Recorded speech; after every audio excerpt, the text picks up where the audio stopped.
নমস্কার, সবাই কেমন আছেন? আশা করছি সবাই ভালো আছেন। আজ রবিবার, সকাল থেকেই আকাশটা মেঘলা। ছুটির দিনে আকাশ এরম মেঘলা থাকলে ভালো লাগে না, কারণ ছুটির দিনেই আমরা একটু এদিক ওদিক বেরোই। তো সকাল থেকে বৃষ্টি আসবে ভেবে তো বেরোলাম না। এখনও আকাশটা মেঘলাই রয়েছে, কিন্তু কতক্ষণ আর বাড়িতে বসে থাকবো, তাই বেরিয়ে পড়লাম। বৃষ্টি এলে আসবে, কী আর করা যাবে। তো আজকে আমরা যাচ্ছি মিয়া তানিষ্কের শোরুমে। উড়িষ্যায় এখন চলছে রাজা পর্ব উৎসব, তাই প্রত্যেকটা দোকানেই কিছু না কিছু ডিসকাউন্ট চলছে। তো সুযোগের সদ্ব্যবহার করে তাই আমরাও যাচ্ছি। তো আমরা বাস স্টপেজে দাঁড়িয়ে আছি, এখানে প্রত্যেকটা বাস স্টপেজেই দাঁড়ায়। তো আমরা যে রুটে যাব সেই রুটে 25 আর 26 নম্বর বাসই যাবে।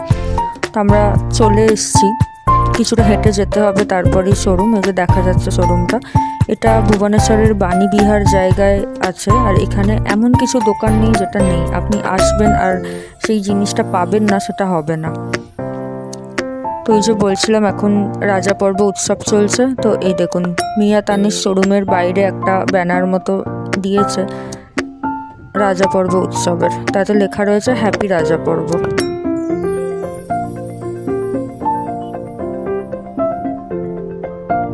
এই যে, চলুন ভেতরে যাই। গাছ দিয়ে খুব সুন্দর করে সাজিয়েছে বাইরেটা।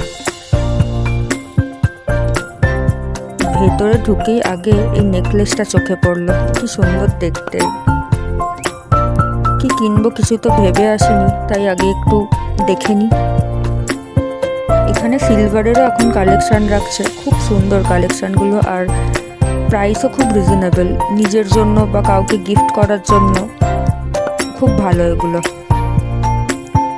তো দেখছি কি নেওয়া যায়। নেই কিছু ডিসাইড করে না এলে এটাই হয়, দোকানে এসে ভেবে পাওয়া যায় না কি নেবো।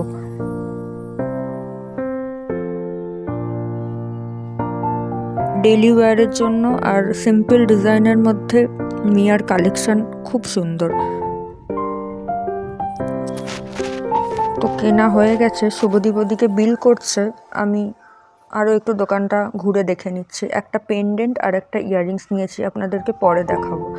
তো এরপর আমরা চলে এসেছি একটু স্ন্যাক্সের দোকানে। স্ন্যাক্স খেয়ে বাসে করে এবার বাড়ির দিকে যাচ্ছি। এসছিলাম যখন আলো ছিল, আকাশ মেঘলা ছিল, বৃষ্টিও হলো না, আর এখন অন্ধকারও হতে আসছে। খুব সুন্দর লাগছে বাইরের ওয়েদারটা, জানলা দিয়ে তাই দেখছি। এভাবেই প্রত্যেকটা দিন কেটে যাচ্ছে, সকাল থেকে রাত, রাত থেকে সকাল, আবার একটা নতুন দিন। তো যাই হোক, ব্লগটা এখানেই শেষ করলাম। আপনারা সবাই ভালো থাকবেন, সুস্থ থাকবেন।